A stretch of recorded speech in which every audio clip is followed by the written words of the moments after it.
Okay, lots of lessons today. Okay, so we've got the first septic tank, oh, 2/3 full of water. Now, and this gives an opportunity to give you an example. Okay, the only Achilles heel to these lightweight tanks is they have to be full all the time. Just think of it. If those are left with air in them, it's just like, you know, a bobber you use when you go fishing. And we had it happen once. Thank God only once, when we didn't have any water. And the tanks floated on me and lifted like 8 inches. So it never got caught in that.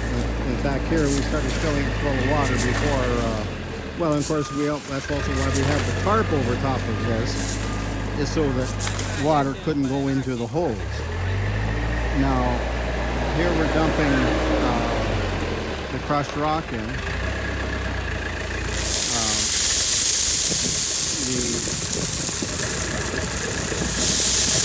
Well, it's part and parcel of the same rules.